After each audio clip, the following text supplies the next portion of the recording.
it's Monica Blunder, makeup artist. Now, I'm so thrilled about today's tutorial. I have my longtime friend, Matthew Van Leeuwen, sitting next to me. He's an unbelievable makeup artist. He has amazing clients. He works with Amber Hart, Catherine Zeta-Jones, Salma Hayek, just to name a few. So we're going to show you in this tutorial, step by step, how we created this look. Now, I also asked Matthew how he created a look he did on Naomi Watts. And I actually saw a picture of Naomi Watts on his Instagram, and I was so blown away by the makeup. I thought it was the most beautiful makeup, and the inspiration really kind of came from that picture from your Instagram. And this makeup I did on Naomi was this really pretty red carpet evening, and we thought it would be a great makeup to choose because it does translate so well to Monica's face. This is a really good look for a more deeper set eye, and I know Monica, that's one of her concerns, is that she has a bit of a deep set eye, and so this makeup lends itself really well to just showing people how that is not an obstacle to beautiful makeup. Now, don't forget to let us know what you think about this video. If you want to see more, be kind to us, leave some nice comments. Definitely like it. Yeah, definitely like it. And again, thank you so much for watching, and we'll see you next time. Bye-bye.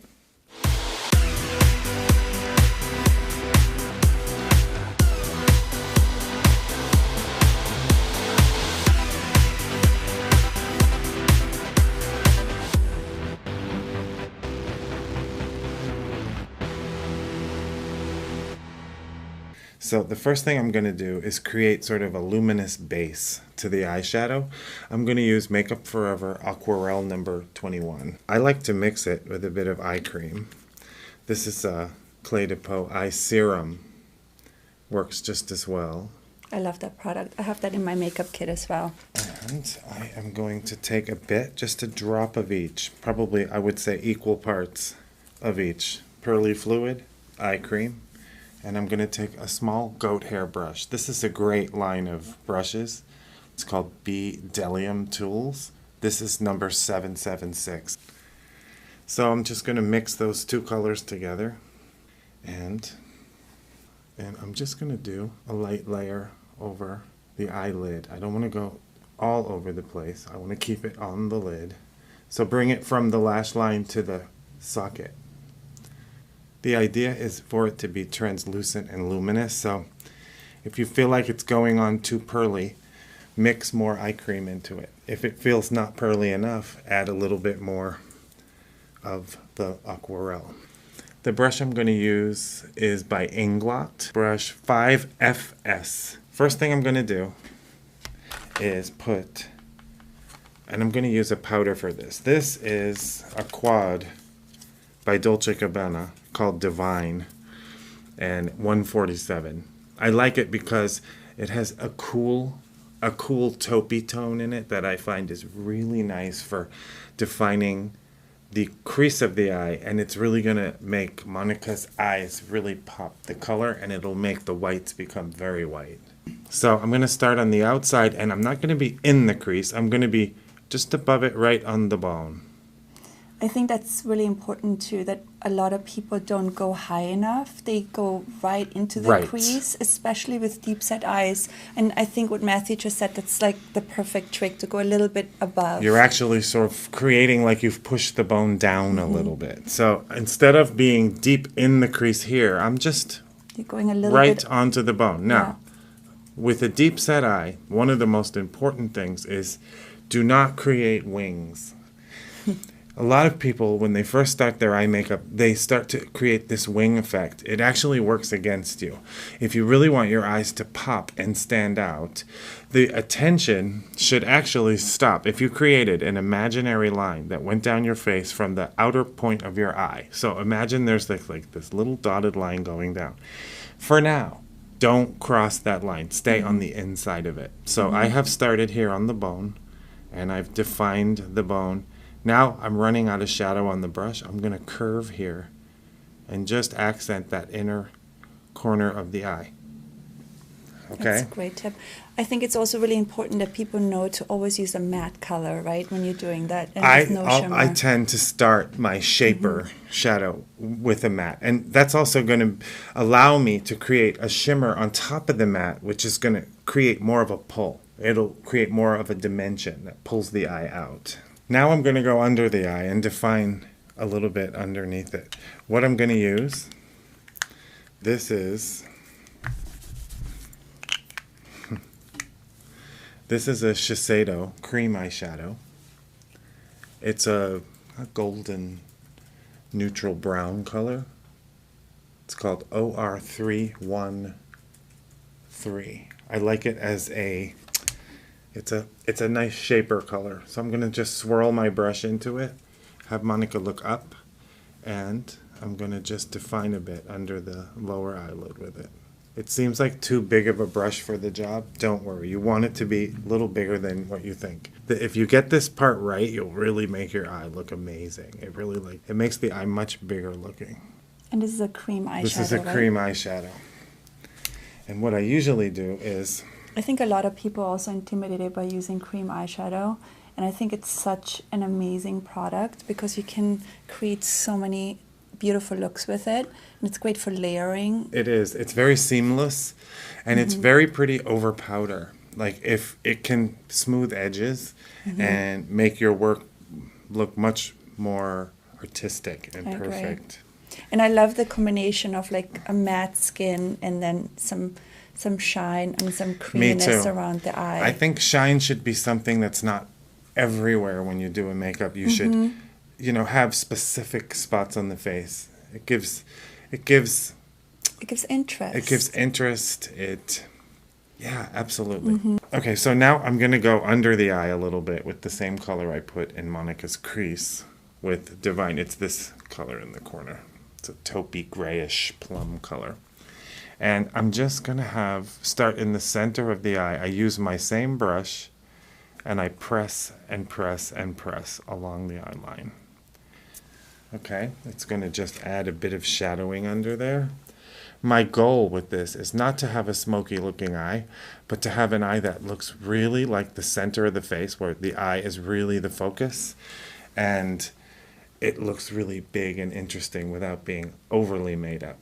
Okay, now, since we're talking about the lid, this is a good opportunity to come in and create an interesting tone. I'm going to keep it bright, I'm going to keep it pearly, and I'm going to use this Shiseido cream shadow, and it's a pale bluey pink tone called Pink 302. I love this tone, and it's really nice for this time of year. Super simple, same brush, just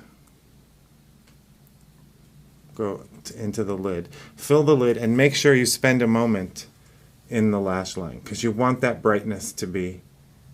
You're buffing it basically into my lid. I can feel how you... That's what's great about this. It feels like a goat hair. Whether it is or not, I'm not sure. But it has that nice buffing quality. It's why I like these brushes for cream. For cream shadows. Yeah, they take a lot of the guesswork out of it. Okay, now I'm going to go from here and just perfect the brow a little bit before we go on. I jump a little bit around on the face. It keeps you excited. I'm using a professional brow palette. Monica has a lovely shaped brow. I'm going to take medium brown. It's important when you're doing your eyebrow not to try and match the color. Oftentimes when you match the color you think it is, it ends up too dark and heavy. What you want to recognize is what tone your eyebrow is. So I'm going to stay in an ashy tone, which is a cool tone rather than warm. Her brows are a bit on the ashy side, and it's just going to allow me to create definition without weight. When I'm doing a brow, what I'm always thinking to do is create a pull, an opening. I never start at the beginning of an eyebrow, because if this becomes the darkest part of the brow, it pulls the eyes in. What I want to do is create an opening here. So what I usually do is I load my brush and I look at where the arch of the brow is. Okay, so I'm going to come in underneath right where that brow is. Then I'm going to cross over till I'm on top of the brow. So I'm under here, And now I'm doing my little cross over and round out. What it does is it kind of maximizes the size of the brow and gives it lift.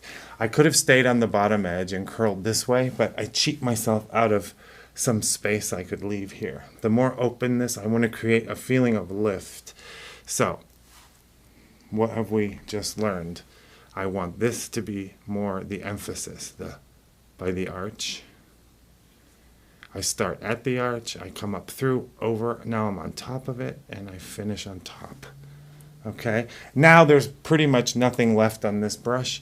Now I'll come to the front, and I will just define. Okay, so now the brow starts very soft, whisper soft, and then it really reaches its structure point right there at the arch, and then it fades out. But that's going to give that nice pull, that nice opening to the brow. As you look amongst other women that you see on the street, watch the difference that can make. Amazing. I mean, I'm always amazed by eyebrows when I see people in grocery stores or anywhere, and so many people make mistakes with brows. Absolutely. And especially the end, what drives me crazy is when like you see the brow going down. You just always want to remember you want to lift your face and you want to bring everything upwards, right? We could do a whole tutorial on the do's and don'ts of eyebrows. Yes, that's true. So, all right, so now we have a brow. We have our eyes kind of basically shaped. And now I'm going to line the eye just a little bit using powder eyeshadow. What I like to do is turn powder into a liner that's going to last all day. Inglot makes this product called Duraline, and it's a fluid that you can mix any eyeshadow and it becomes a liner, and it stays where it's supposed to stay. It's very nice. So I like it too because you can keep the line soft, or you can make it more strong and rich if you want. It's all up to you. I am going to keep mine. I want this makeup to be really soft and beautiful. So I'm going to take my Inglot Duraline, and I'm just going to put a drop on my top of my hand. And now I'm going to take this Serge Lutens eyeshadow palette. It's the most expensive shadow. It's not the only thing that'll work. You can use anything, but this to me is a real treat. So I'm going to enjoy using this on. So I'm just going to take a bit of the shadow. This is a deep plum. Plums are magic colors for everybody. I'll mix it with a little of that mixing medium. And now I have more of a liner that I've made out of powder. And I'm just going to have Monica close. The great thing about this liner is you can do it to yourself. But I'm just going to place that brush on the lashes, and then I'll go in and push and wiggle. The trick with a deep set eye is not to overline it. You really just want to create some depth in the lash line. So I go in, I push and wiggle. I find the lashes, I go in, push and wiggle. One of the pencils that I wanted to show you, I have two that I really love. They're both in the plum range. The first one is MAC Prunella. Love that pencil. It's one of the best plum pencils ever. It makes blue eyes bluer. It makes brown eyes look more cinnamony. It really like has that color harmony effect, but it doesn't look odd on the eye. It doesn't scream plum. Every makeup artist should have that color in their makeup. Also, this is my newest obsession, and this is the Makeup Forever Kohl pencils. And they're really amazing. The pigment is incredible. And really, if you want a smoky eye, you can line that down and look how it just blends like gorgeous. an eyeshadow. It comes in black, brown, and plum, and they're all amazing. And that's an incredible base for if you're going out real quick at night. Beautiful. I love it. I'm just going to take a bit of that Prunella pencil and just rub it into the lash line. Open. Yeah, I love it.